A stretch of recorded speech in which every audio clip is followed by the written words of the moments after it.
So an asset is something that you own, a liability is something that you owe, and your equity is what you have, what's your worth. So assets go first, liabilities go second, equity go third, and then there's this accounting equation, there's this accounting equation that always has to balance. The assets always have to equal the liabilities and the equity. That's where the word balance comes from. But so we have all of our assets up here, we have liability, we have equity, and as you can see, the liabilities and the equity add up to the same thing as the total assets. The main thing that you really need to understand with this, though, with a balance sheet, is it's trying to give you a sense of what you're worth today, what you own, and what you owe. That's really different from the income statement, which is just what you're earning from your sales and what you're spending to keep in business. And normally I would ask, does anybody have any questions? No questions so far. Okay. So this is a really complex little chart, but I show it because this is like what you would see in a textbook for Accounting 101. And it's that same equation that I just mentioned, assets equals liabilities plus equity. And these little green lines are called T accounts. And the T accounts on the left-hand side, it's debits. On the right-hand side, it's credits. And debits and credits can be positive or minuses based on where in this little thing is. But I wanted to just, I won't go through and explain everything, but I did want to just show you what these were so that if you ever encountered this, you would say, oh yeah, I remember like hearing something about that in the intro bookkeeping course I took. But we can go over it a little more detail later as we kind of go through and I start talking about debits and credits, then it might make more sense. So I just wanted to show you this slide quickly. Okay, the most important thing when you're setting up your accounting file whether it's in a software or you're just doing everything in Excel, is your chart of accounts. And your chart of accounts are all the different categories that you're going to allocate whatever you're spending or receiving to. So if you're a real estate agent, it might be residential sales commissions minus all your expenses. If you are a retail person, again, it would be sales. A restaurant would be sales. If you're a nonprofit, your accounts are set up kind of totally differently, actually. So it's not sales unless you're like Tilth Market and you do have a market that has sales, but it would be more financial activity that's happening. So you're not selling anything, but you might be getting contributions from donors or grants, and then your operating expenses and cost of goods. Cost of goods, I want to distinguish between cost of goods and expenses. A cost of goods happens in retail accounting when, for example, if you're selling a bike, you have to buy the bike first and then you mark it up and sell it. So the cost of goods is the cost of the bike that you paid.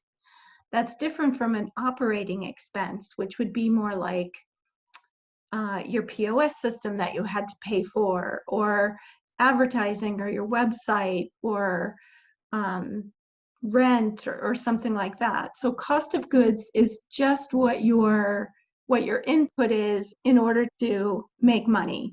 It's not what your fixed or even variable costs are just to stay in business. It's what you're actually buying something to sell. That's what cost of goods is. So on your income statement, you'll always see sales / income or / revenues. It's kind of named any of those three. Your cost of goods, and sales minus cost of goods is again your gross profit, minus your operating expenses is your net profit. And on the balance sheet, once again, it's your assets, which is what you own, minus your liabilities, which is what you owe, equals your equity or worth.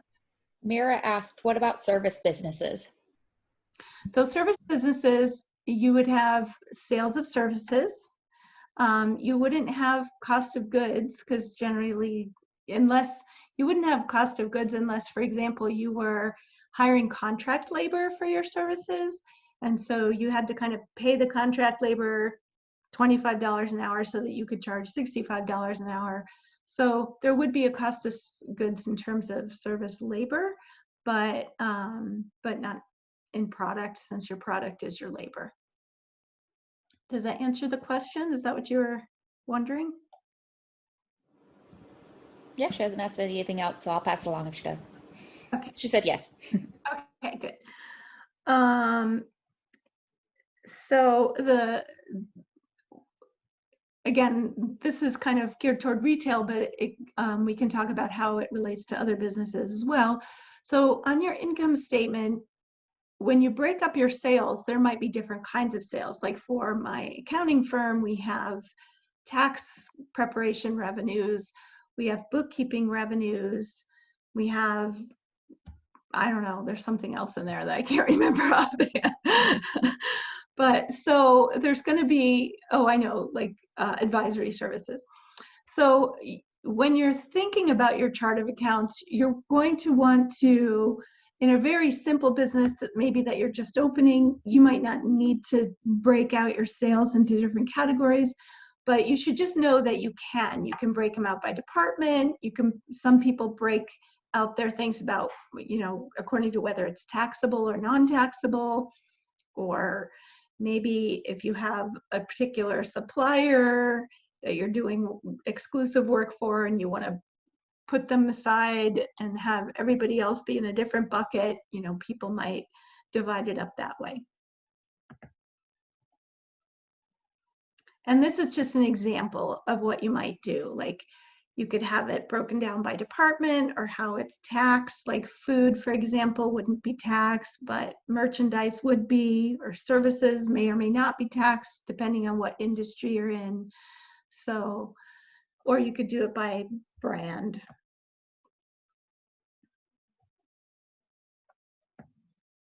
And again, same with cost of goods. If you wanted to know, like, if you wanted to do specific analysis on a particular vendor, you could do that. And then I wanted to include this slide just to give you a list of expenses. And Sammy, are you going to be giving them a copy of my presentation, or how's that going to work? Absolutely. I'll send it out to them afterwards. Okay, great. So I just wanted to include this slide so that you could understand the difference between cost of goods and operating expenses. This is just a bunch of sample examples of what operating expenses are. I wanted to point out that in some cases, shipping and postage would be a cost of goods sold. So if you're actually, let's say you're Amazon and you're selling postage services, you're charging a fee and then you're marking it up and then you're getting a profit on shipping. I guess Amazon probably isn't the best the best example, but any small business on would be. Let's say you're shipping out widgets to somebody. So you'll have shipping costs and then you're trying to get a profit for those shipping. So you're going to have shipping costs and then shipping income.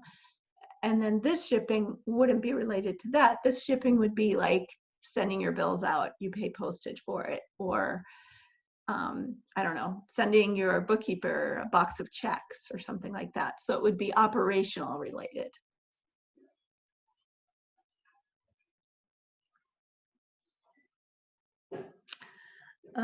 And then these are actually special types of income and expense categories that pretty much every software will have these built into the system, but I just wanted to introduce them to you. So other income categories include interest, capital gains, or currency gains. Like for example, Xero software, it has built-in currency exchanges in it. And so like, for example, if you're paying a web designer in Canada and you're taking advantage of that wonderful discount that, that you get on PayPal, you would record whatever the currency gain was in this special category. And then other expenses, depreciation expense, and I don't know how many of you know what that is, but I'll talk about it just to introduce it. Inventory shrinkage, which is, I'll talk about in a sec too. Currency losses, which we already explained, and then income tax expense. So depreciation is something that usually your CPA will calculate it, but I just would like to take a moment to demystify it. Every asset that you buy, so if you buy a computer, for example, you bought a laptop and it was $850, you can actually depreciate that asset over 5 years. So what that means is that, so you bought it for $800 and it's an asset, so it goes on your balance sheet. But each year that computer is going to lose a little bit of value. In fact, it'll lose 1/5 of its value every year, because the rule is that you can depreciate computer equipment over 5 years. So basically you would take that $850 and divide it by 5. That's called the straight line method of depreciation, but you would divide it by 5, and each year you would get to put into your accounting system that you can minus depreciation expense for that year and write it off so that your taxable income is lower. Your net income will be lower. It's one of the expenses that you get to use, just like any other operational expense.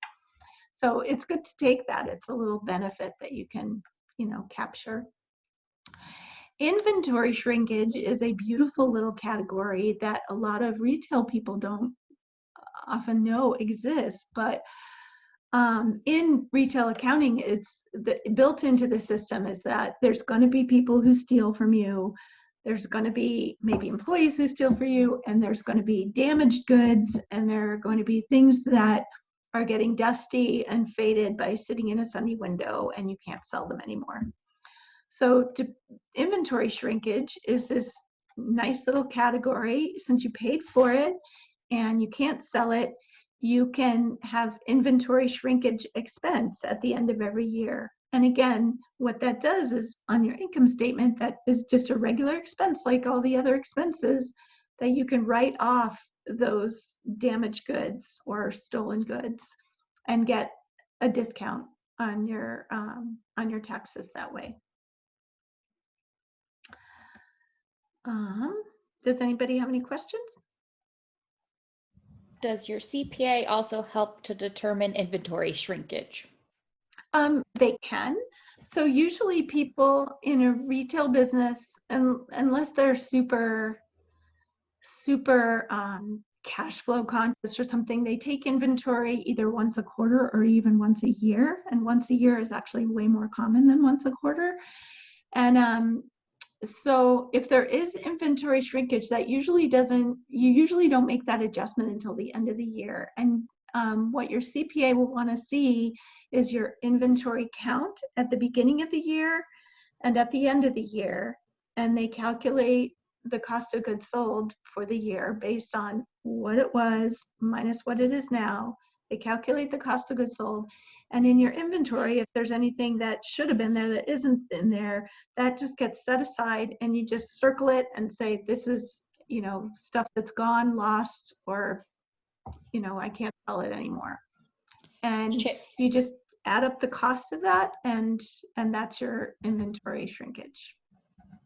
So they can help you, but really they just need to evaluate what you're doing. And obviously they're going to make sure that you're not doing something that's unreasonable. Chase asked, in food service, would you just have to keep track of, say, a ruined batch? Oh, you mean like if food was spoiled or something? Yeah.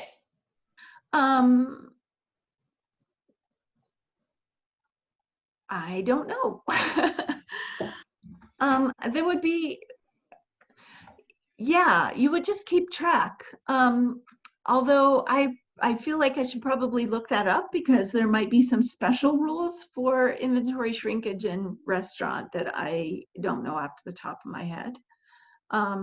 So if you want to leave an email address or something, I can go ahead and look that up and send you a. Yeah, Chase, I've made a note of who asked it. I will let you know how to get in touch with them. Yeah, great. So when you're looking at your balance sheet, the assets are actually divided into two main buckets. One is your current assets and one's fixed assets. So fixed assets are things like permanent land, buildings, vehicles, store fixtures, if you had to renovate the store to put up a bunch of shelving and lighting or whatever, computer hardware, things like that. These are fixed assets, are all things that get depreciated. Current assets are assets that go away within a year.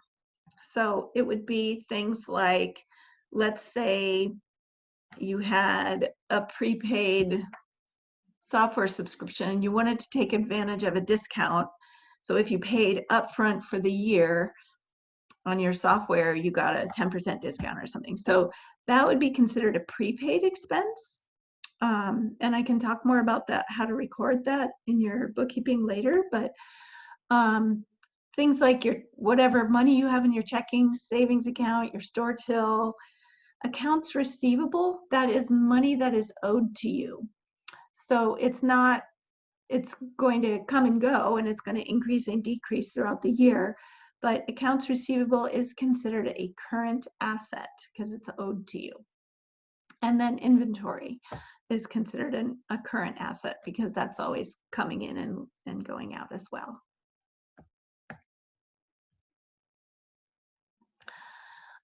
So liabilities are also divided into two buckets.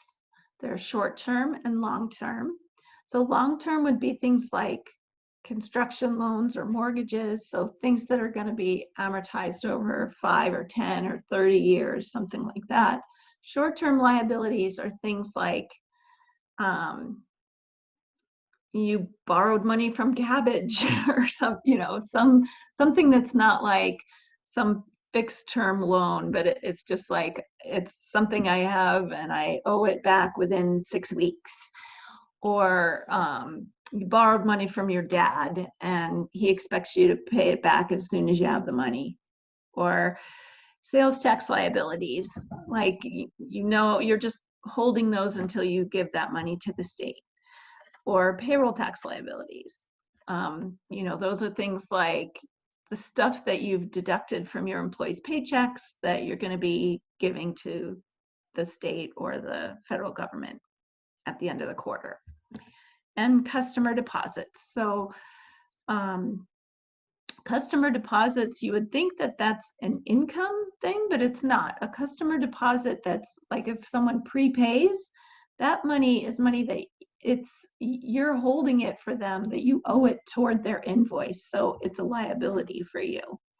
Another liability, which I didn't really put in here, but stock, like if you have stock options for somebody, or if you have like these, I don't know if you've heard of safe agreements, but it's when you are a startup and you've decided to trade your employees' labor for stocks at a later date when you have gone through a funding cycle or something and you finally have valuation in your company.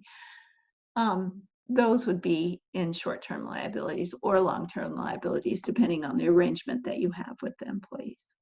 I saw that there's a question. Somebody asked, I use customer deposits for client retainers. Wasn't really a question. Yeah.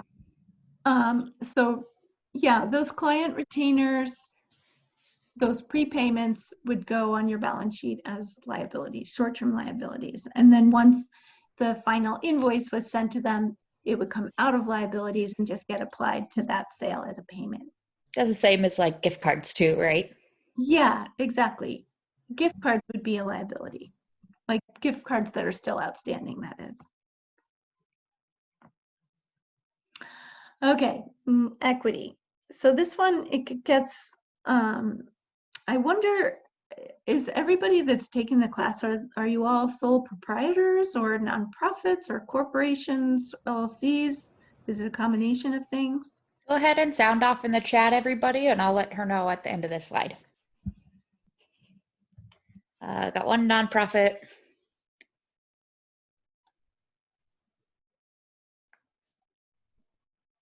A lot of sole props, Okay.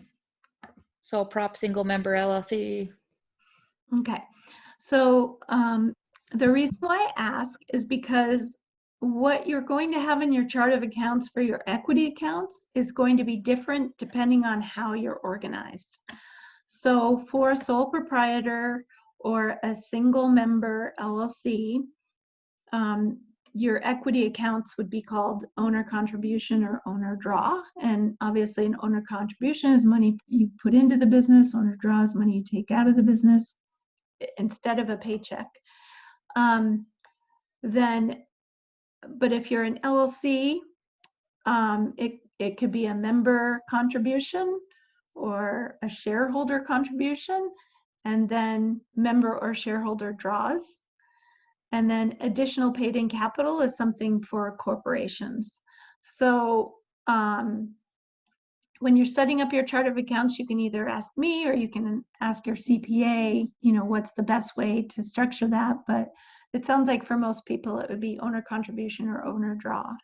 For nonprofits, in the equity section, you have what are called funds or net asset accounts.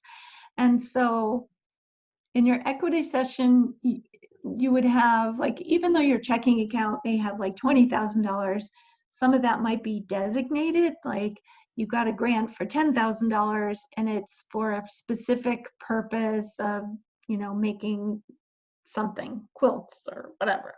So you have the quilt fund.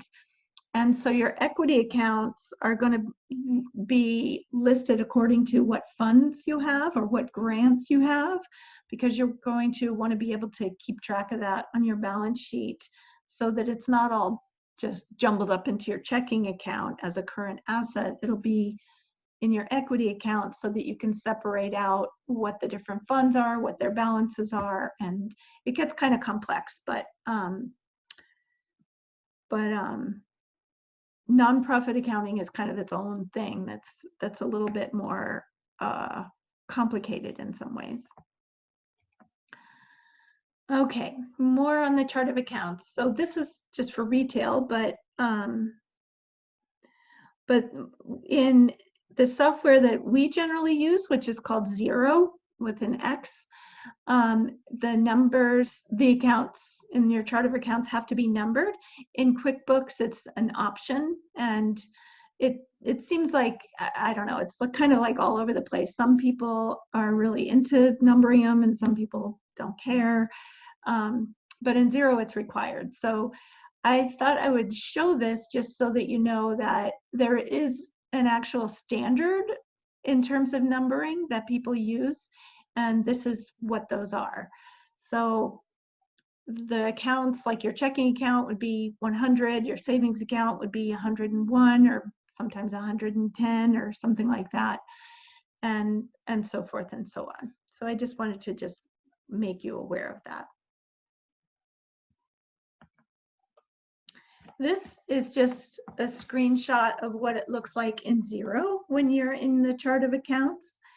And this is actually just a snapshot. If I could share my screen and show you an actual one, I could scroll through it, but it'll be too disruptive for me to do that. So I'll just show you this. So in this particular company, this is a demo company, they actually named their checking account 090 and 091, and then everything else is numbered after that, according to what I was talking about. This is an example of what the income statement looks like. So as you can see at the top, this is from, this is actually, it would show the year to date because we're only in April right now, but the date they put in here is December 31st. But like at the end of the tax year, this would show the full year. Oops. But as you can see, here's all the income categories. You have your sales, cost of goods sold, and then operating expenses down below. And again, down very below, it'll show your net profit. And then this is just a snapshot from the screen that shows what a balance sheet looks like. It's on a single day. It's at the end of last year, and it shows assets, liabilities, and equity. So I wanted to, how many retail businesses are there out there for participants? Sammy, are you there? Yep, just waiting for them to sound off. Oh, okay.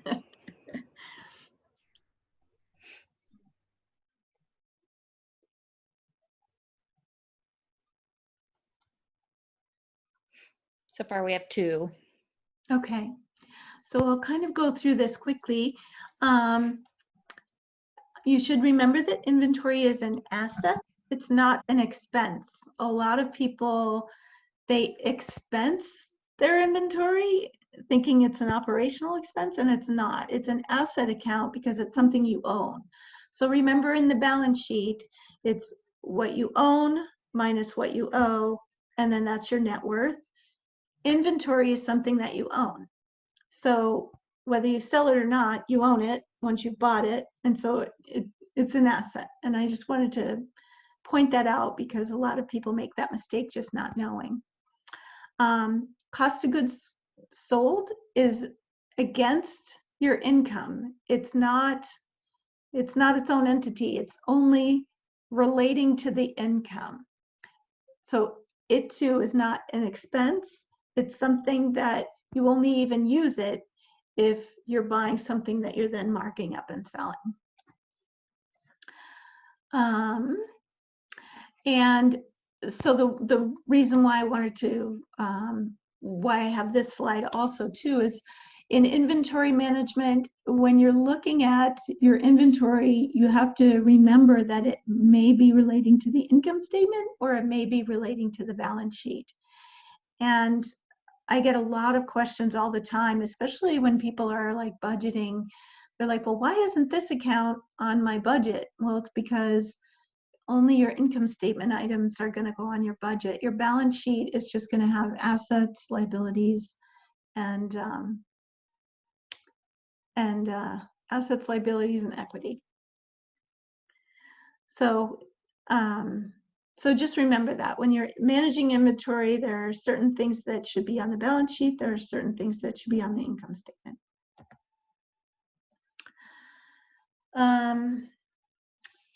This is how cost of goods sold is calculated. At the beginning of the year, you take inventory. You might have some purchases. Then you add it all up. That's your total inventory. And then you count up everything at the end of the year. And at the end of the year, you'll have what your cost of goods is. You can do this monthly or quarterly as well. And I don't know what that was. So this is just, these are a bunch of different POS systems.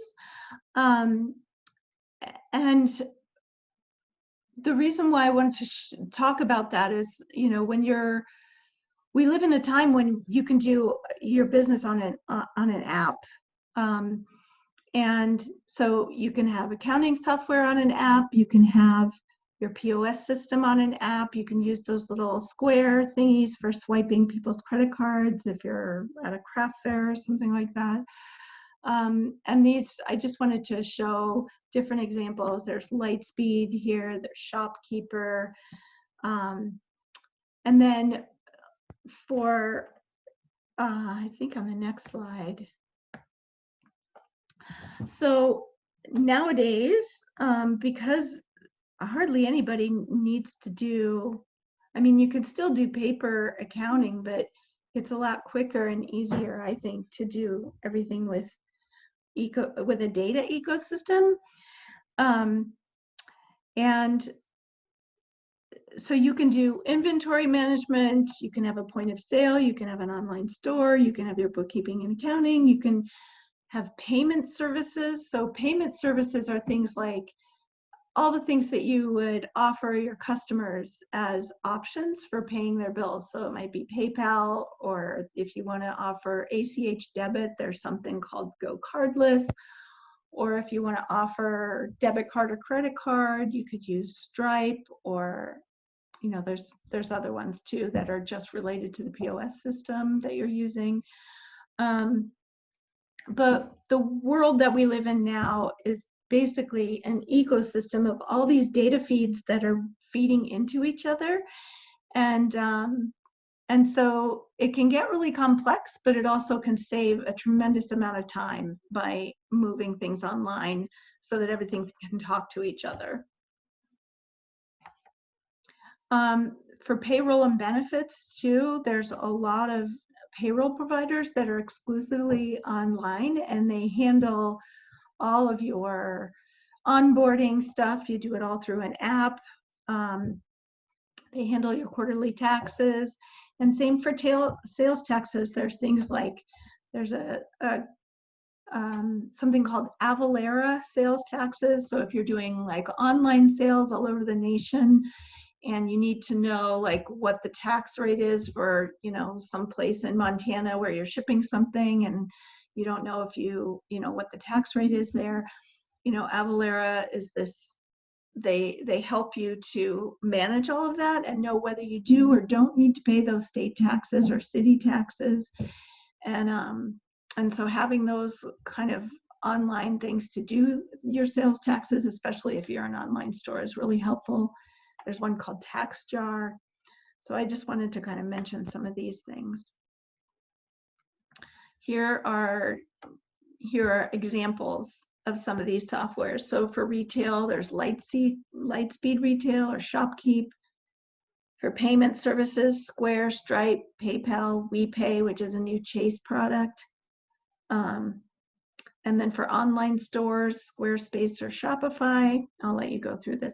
Bill.com is if your company keeps growing and growing and you just need someone to help you manage all your bill paying, Bill.com is a really sophisticated way to manage just accounts payable.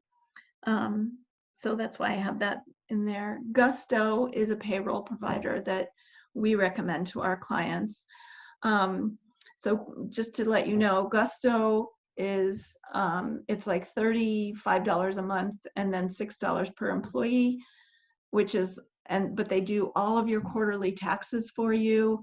They send you alerts when payday is coming up. They help you manage people's schedules. You can all do it on the app. It helps you onboard. It stores your I-9s and W-2s right on or W-4s right online. They file all your taxes. They print your 1099s and W-2s and send you that. And so all of those things for $35 a month is super cheap and way cheaper than hiring a bookkeeper to do it. So it's just something you might want to consider. And then one thing that either when you're using QuickBooks Online or in Xero, they each have app marketplaces, which is a series of apps that are already well integrated with those accounting systems. So depending on which software you're using, you would just go in and look at their app marketplace, type in, I'm a construction guy and I need project management software, and you can figure out, you'll get a list that pops up of all the different project management softwares that are integrated with Xero already. And same goes for QuickBooks Online. They have an app and marketplace as well. Yep. Is there software for service industry? It depends on the service industry. I mean, if you're doing medical services, there's just a plethora of medical billing programs. Gardening. So, I'm sure there's landscaping apps. There's, send me your email and I will send you some options. How's that? Great. And then let's see what else I have in here. Okay, here's the fun part. So managing taxes. So there's different levels of taxes. You have federal taxes, you have state taxes, you have city taxes, you have quarterly taxes, payroll taxes. So I just wanted to kind of break these all out so that you have on one slide all the things that you need to be responsible for.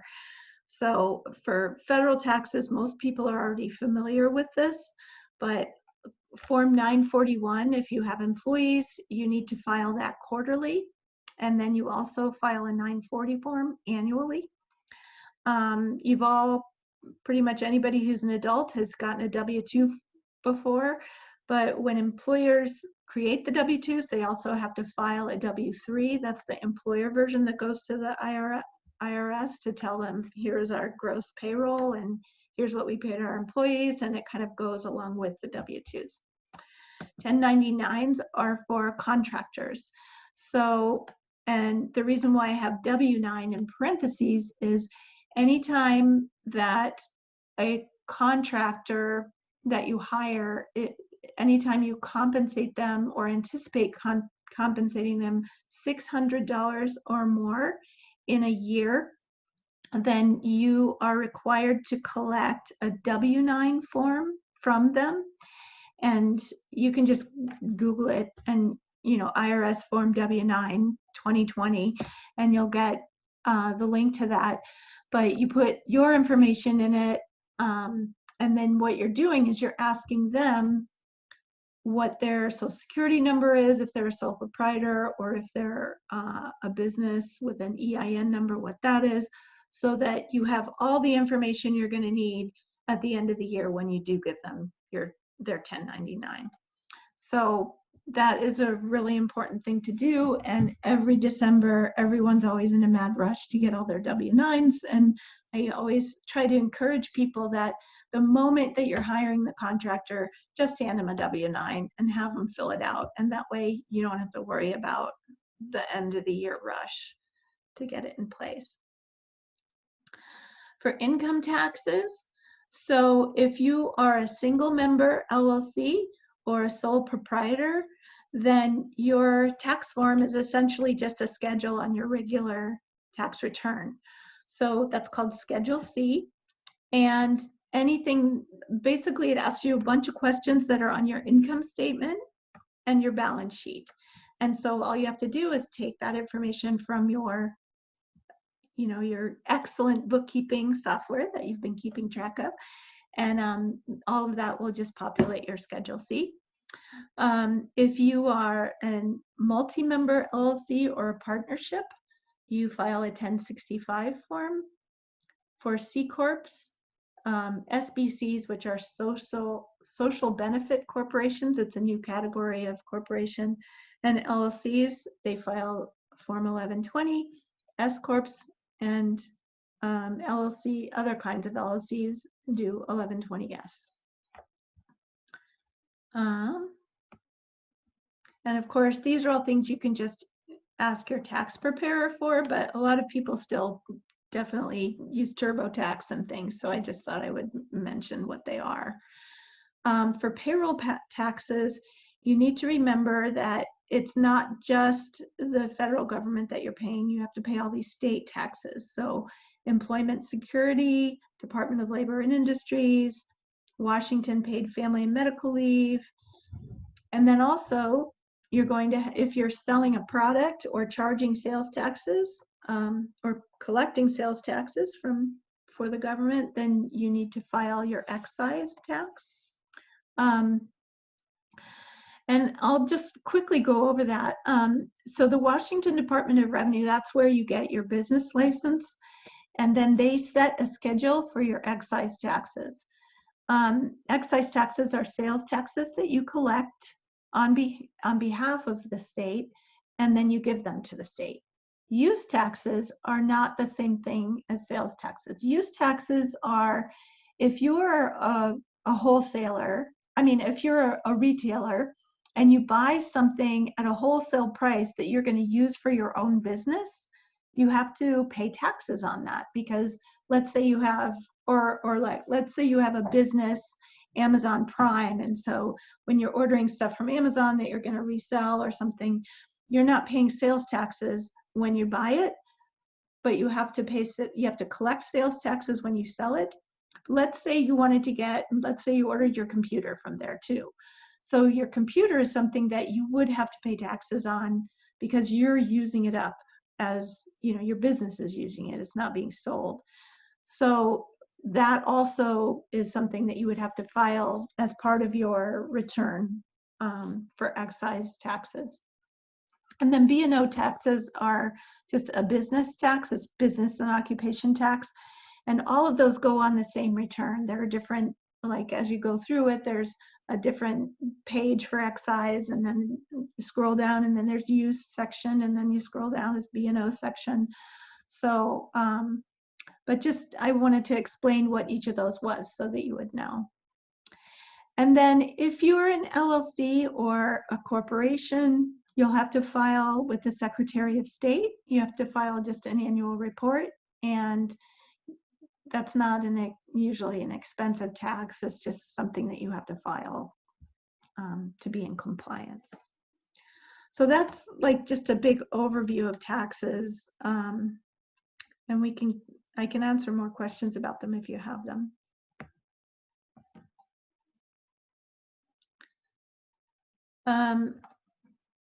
And then no intro bookkeeping class would be complete without me talking about best practices. So is that a question or something? Yeah, someone just asked, is there an online rubric for the annual report?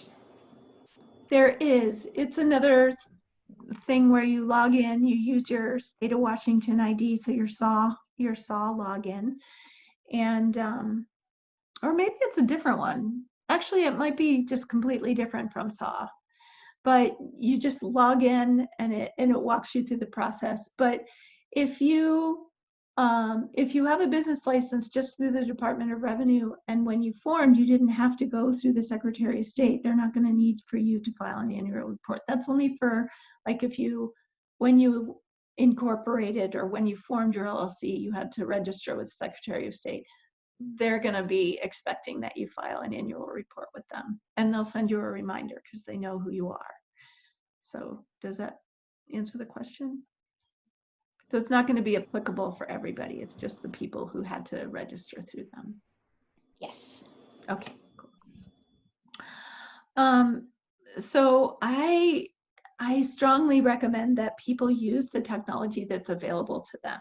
And the reason why I say that is, as an accountant and as someone who's prepared audits for people, the number one thing that auditors really like about the latest technology is that one thing they used to do with paper is that they would match up whatever was written in the paper with whatever was going on at the bank.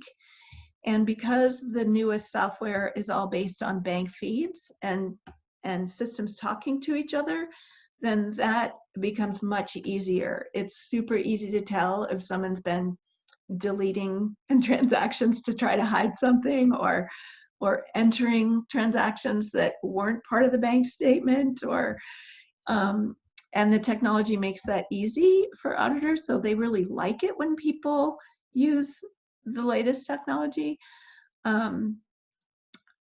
It can get spendy if you have a whole bunch of apps and you're paying for all of them, but if you just buy maybe one or two and just call it a cost of business, it'll save you so much time that I just really recommend that you try. And then as much as you can, integrate them so that you can not have to do double data entry. A lot of people, like back when QuickBooks Desktop was all the rage for a couple of decades, everybody had to enter everything twice. They would get a bill, they would enter it. Something came and got deposited, they would enter it. Everything was like data entry driven.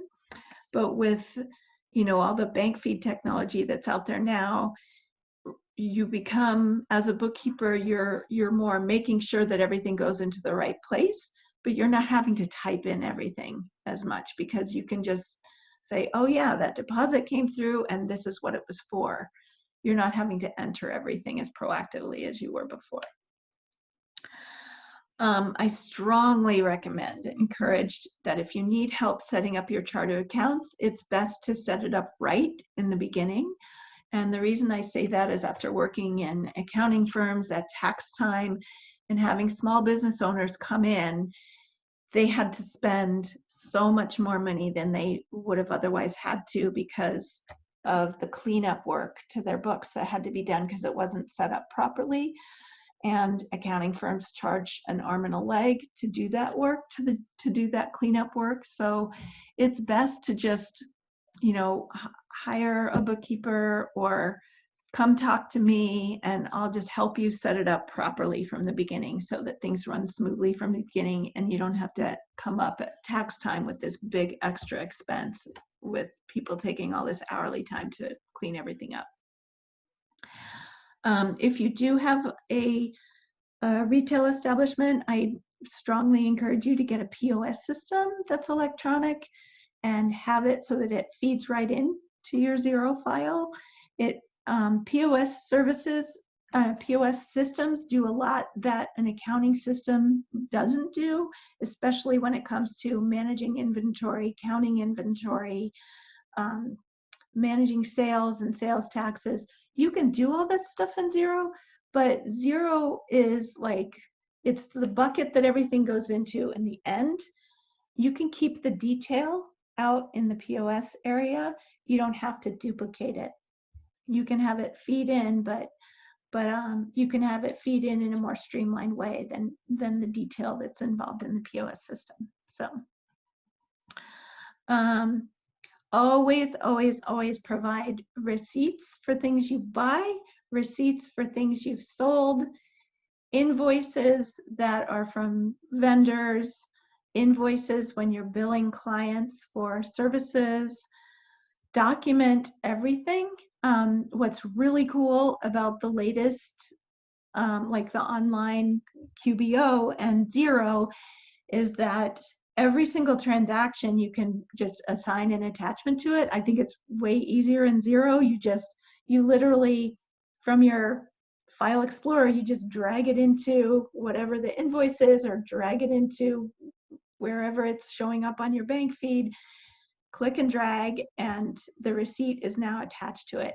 And you can also just take a picture on your iPhone, and both of those programs have, or I think the QBO does, but Xero, it just has a email address that's just for your Xero account, and you can just send the picture to that email address within your accounting file, and then from within there you can just drag it to whatever transaction it is that it corresponds to. This has been hugely helpful for the environment that we're working in with the virus.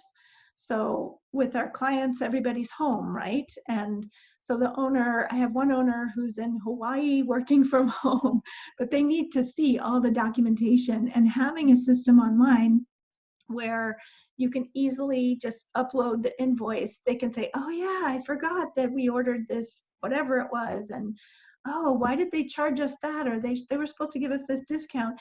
But having that just right in their Xero file so they can just go into it and see the actual documentation backing up whatever they're reading is super helpful. I really recommend using a payroll platform like Gusto. There's a couple of others. The ADP is one, or there's several others. But I really like Gusto because it makes onboarding employees super easy. You literally go in, you put in their name, and you send them an email, and then they get it on their iPhone, and they fill out their W-2, all their I-9 information right there. And then all you have to do is go in and approve it, and boom, they're on payroll. So it's really great. And then with taxes, get help if you need it. It's better to be safe than sorry when you're in business, especially if you're a sole proprietor, because legally, if you do something wrong, you're kind of exposed. You don't have the benefit of a LLC LLC liability umbrella. So they'll come right after your house or your personal assets. So I just strongly recommend that if you need help, and a lot of the taxes are easy, sometimes you might just need help learning a specific thing, just reach out and get it. And you can call me anytime. That's what I'm in the community for. So, and I don't charge an arm and a leg. And then another best practice in bookkeeping is always, always, always, it's good to have a checklist. So there are things we do daily, weekly, monthly, quarterly, and annually. Daily, we just make sure the bank feed is going. If there's anything coming through, we click the reconciliations to make sure it's all going into the right places.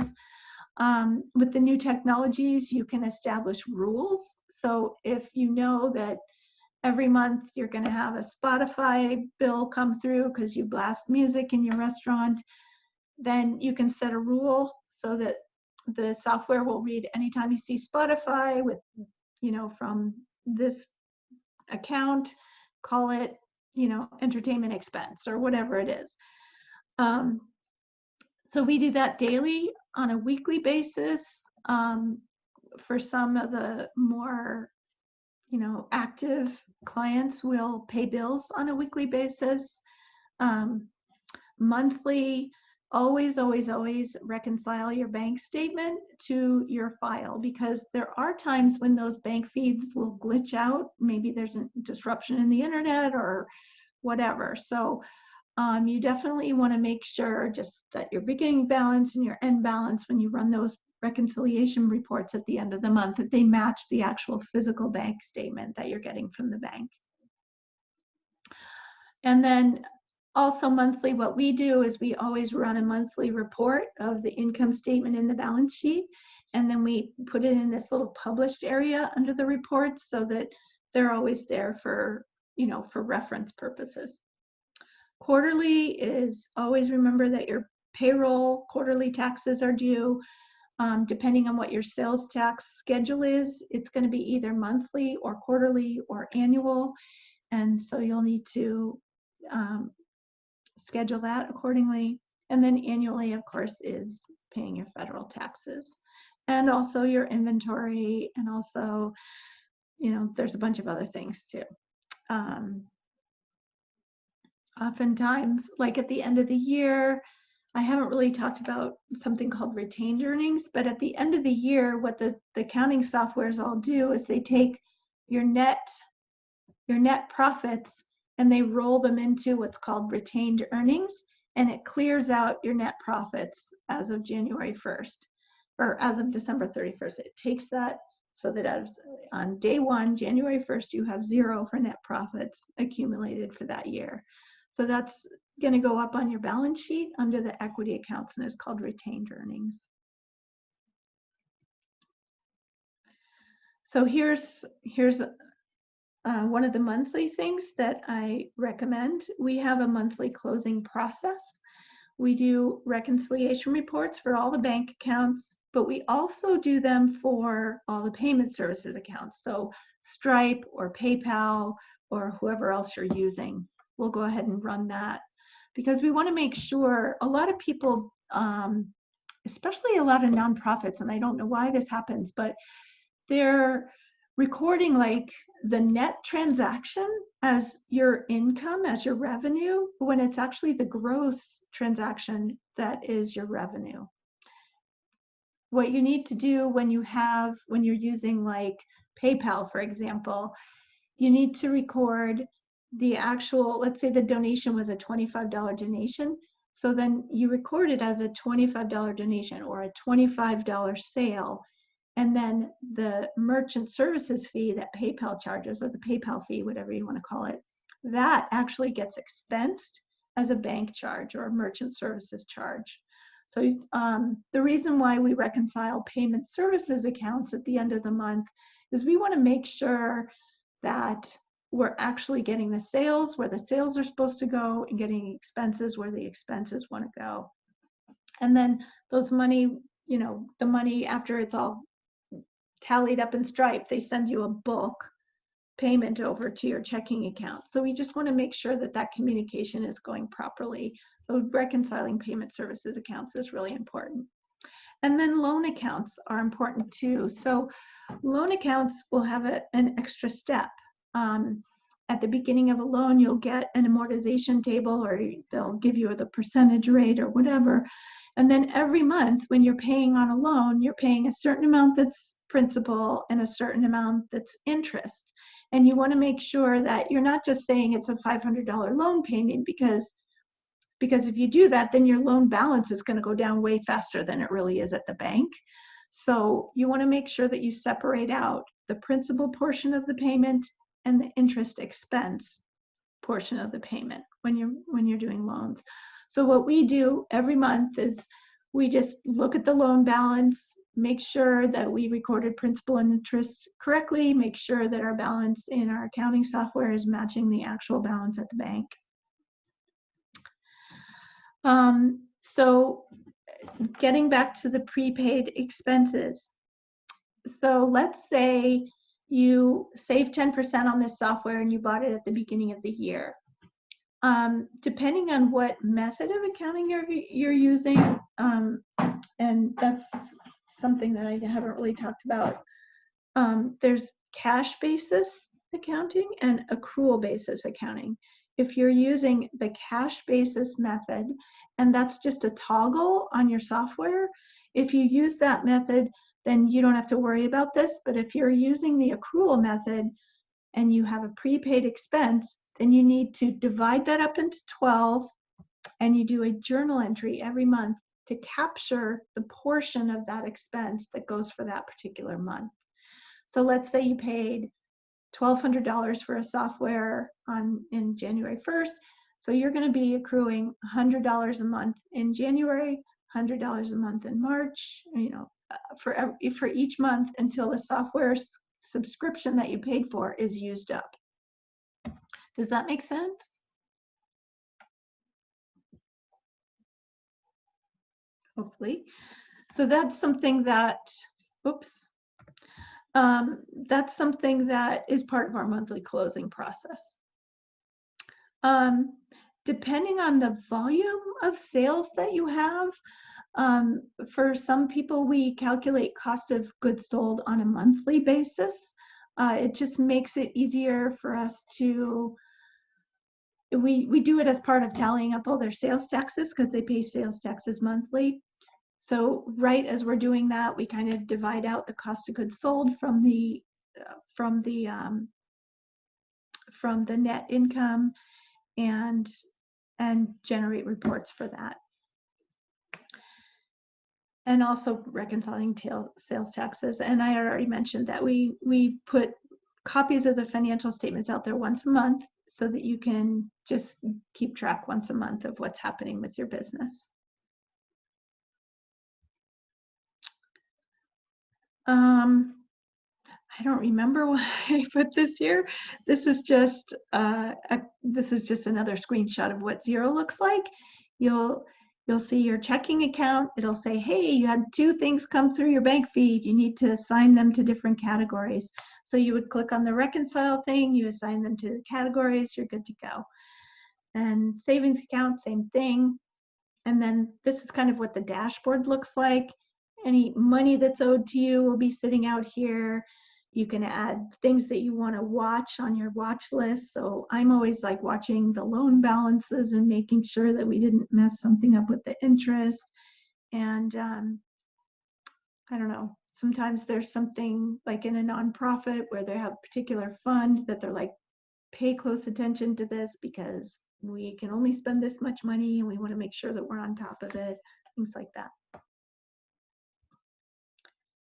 This is just what the bill payment area looks like. As you can see, I'll kind of use my cursor. Here's all of them. You can do draft bills and have a second person approve them if you want.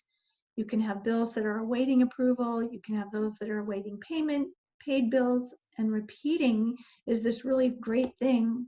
So if you have like a Spotify bill coming through every month, you can put a repeating transaction in there, and then it will always when it's coming through the bank feed, it'll always match it up to that bill and know exactly where it's supposed to go. So you don't have to do that function. You can just click reconcile and you're good to go. So that's kind of a cool feature. This is just an example of a sales tax report.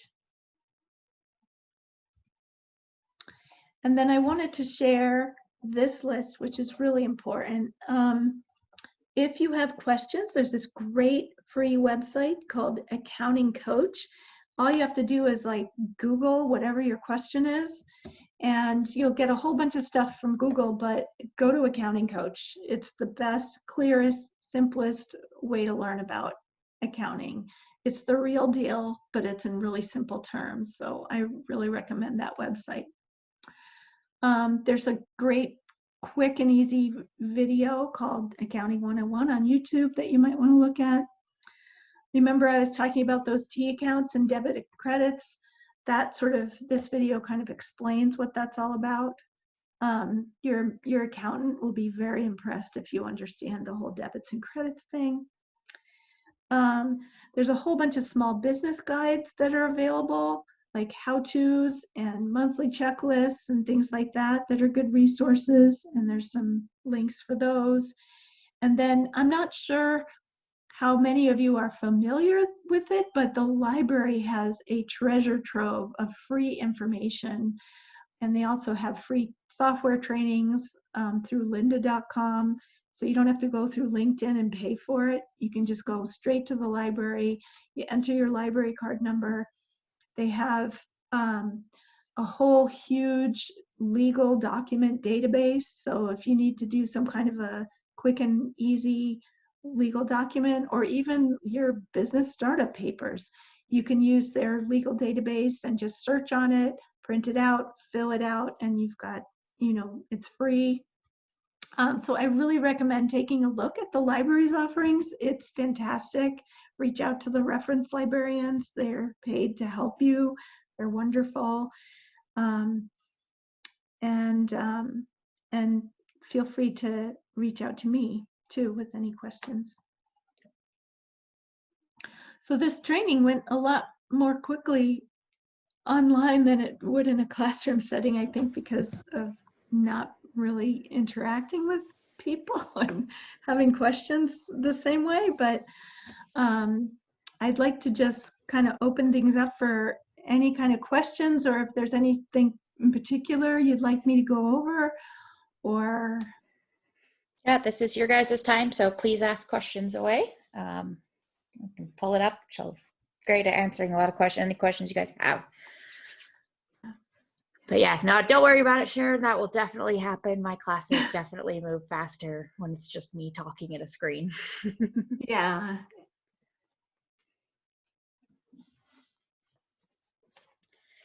Go ahead and give it a little longer to see if there's any questions. But if there's not, thank you guys so much for attending and joining us. Yep, Chase, don't worry. I'm not rushing you. Type away. Thanks, big thanks to you, Sharon, for making time and join us tonight. Sure. Your knowledge is absolutely invaluable, because as I said, this is definitely something people have asked me a lot for, and I do not have the skills to help them with this. Well, Nancy, I'm happy to help. I've been doing this for a very long time. So if you have any questions, just call me. Yeah. Nancy asked, any suggestions for dealing with consignment? For consignment, I bet you there's an app for consignment. Let me check. I'm gonna quickly get off here.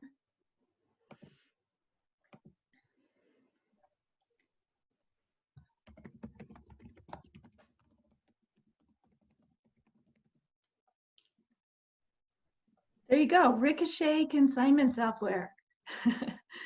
I'm gonna go into Xero and just see if, what integrates. While you're looking at that, Mara asked, are these programs all available for Mac computers? Yes, the great, beautiful thing about cloud computing is that you can do it from a Mac or a PC. There you go. I have half of my staff uses Mac, half of my staff uses PC. So, so let me go into the demo company.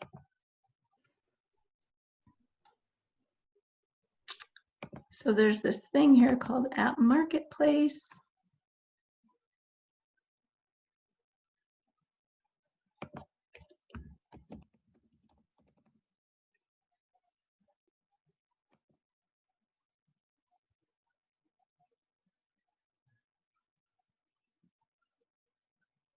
So these are two consignment store things that you could try to Nobly and Emerge. I would recommend, though, going through and doing reviews. 31 best consignment shop apps. So I would go in there, go through each of them, see what one is going to meet your needs, and then importantly, see what accounting software they integrate with. So I know that pretty much everybody uses QuickBooks Online, but I would, I want you to, the reason why we recommend Xero is because I think that a lot of our clients find it a lot easier to use. So it's just something that's out there. It's an Australian company that's been around for a long time, but it's just easier to navigate. Chase asked, so why was it that inventory is sometimes on the balance sheet and sometimes in the income statement? No, inventory isn't on the income statement. I must have said something confusing. So let me go back to the slides.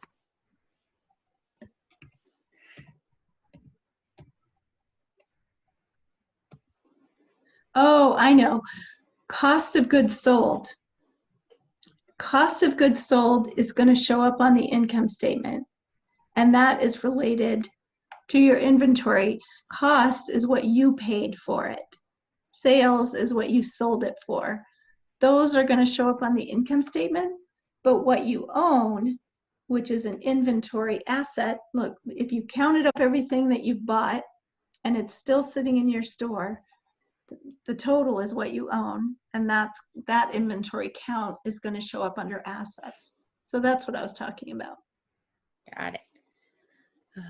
What accounting software might you recommend for an eBay reseller?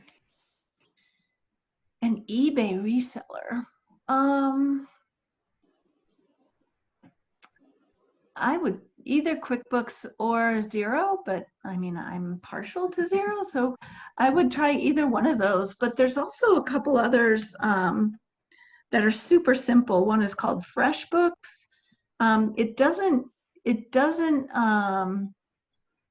It's kind of limited in like the reporting features, and you can't attach copies of stuff to the transactions in it. But if you've got a really simple business model, it might be helpful. And yeah, so I would say try one of those three: Xero, QuickBooks Online, or even possibly FreshBooks. Mira asked, I use desktop QuickBooks still. My monthly needs are very small. What would be the benefit and cost of switching to online QuickBooks? If you have small needs, I would just stick with desktop, only because all of the online ones, there's a subscription fee. So Xero is $30 a month, and they were supposed to go up to $32 a month for the first time ever. But the COVID thing made them freak out, and they said, no, we're not doing that. So, and then QuickBooks Online, I think it's about that, but then QuickBooks just has a tendency to have all these add-ons. If you're going to have payroll, you add it on. If you're going to have merchant services, you add it on. If, extra currency, you add it on. And so QuickBooks can kind of grow depending on what services or what cluster of services you're buying from them. But Xero, pretty much everything is included. So, so it can be a little bit cheaper. And FreshBooks is probably the cheapest. I think it's like, again, it's close to $30 a month. So if you are literally doing like 2 or 3 transactions a month or something like that, I would just stick with what you've got. it's, it's a little more maybe time consuming, but I mean, how much are you going to save? I would just stick with what you got. It'll be cheaper. Thanks. So no more questions. You guys still feel free to ask them away.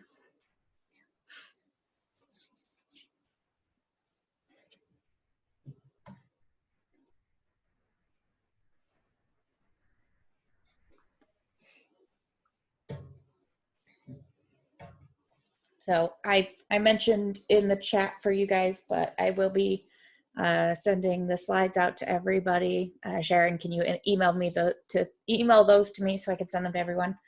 And I'll let you know, the questions that people needed to follow up on. I will definitely do that. Great. Debbie asked, my needs are simple. Could I just use an Excel spreadsheet? I do things by paper now. I would use an Excel spreadsheet, and I would make sure that you do what I showed you with the double entry stuff. So you would have a check register going on one column, and then you'd have each of the accounts going across the top.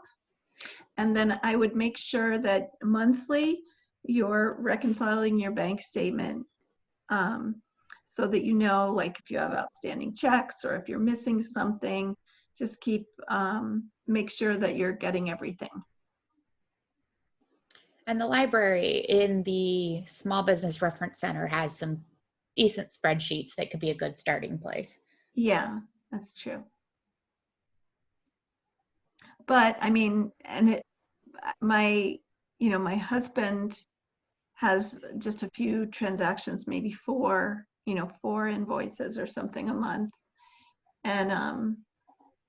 And he used to use like Word and Excel, and now that he's using this, the thing is, like, everything is so slick and makes your invoices look so professional. And you can also have this feature of like being able to collect payments in all different sorts of ways and stuff, that for him, it really launched him into this whole new higher level of professionalism that he felt was, well worth it. So when you're doing Excel and things like that, you just might want to consider that. I use one, I don't know if you've heard of it and have an opinion on it, but my business is so small. Like you said, I invoice maybe 8 people a year, and I use Wave. Wave, yeah, I've heard of Wave too. Yeah, so it's That's an kind online. of like FreshBooks. Yeah, it's free access. Basic. I think they have ones you can pay for additional access, but it doesn't cost me anything. It gives me very nice professional looking invoices, and it tracks, hey, these ones are due, these ones are still. Then I would definitely recommend, especially if it's free, like definitely use Wave over Excel, because you'll get that nicer look. You'll be updated. It'll be online. So if you do ever have a bookkeeper, you can just give her access to your file rather than hauling Excel spreadsheets or flash drives everywhere. That's the one great thing about online too, is like people's QuickBooks files were always getting lost, or the accountant's copy would have one set of data and the copy on the hard drive had another set of data, and people would be making adjustments and not realizing that one of the files got updated. So the benefit of having online access is that there's only one file that resides in the cloud and everybody can work on it regardless of where they're from. Cloud-based stuff just also provides a nice security, like not with accounting stuff, but with other stuff. In college, I remember losing a file like 8 times to getting corrupted, and my computer broke, and it was so stressful. Cloud-based is nice because I don't have to worry about it disappearing. It's in the cloud. No matter what device I get on, it's there. And I should say something about security too. So a lot of people are still a little bit leery of using the cloud for accounting and financial stuff, but it's actually safer to use cloud-based accounting nowadays, because no small businesses that are doing all their networks in-house really have the resources to be able to put money into security the way that those larger corporations, where that's all they do, can. And so it's much easier to hack into the local CPA's server than it is to hack into Xero or QBO. So it's just something to consider. Like it's actually safer nowadays to use cloud-based computing for finances than it was in the past. As long as you're smart and careful with your passwords. Yeah, as long as you use two-step verification and a password manager to, so that your passwords don't show up for someone to see them. Well, there have been no other questions that have come in, so I'm going to go ahead and let you go, Sharon. Thank you guys so much for joining us. Thanks, Hopefully everybody. this was helpful. Thank you all. Have a great night. You too. Bye, Thanks, everybody. Tammy. Bye, Sharon. Thank you.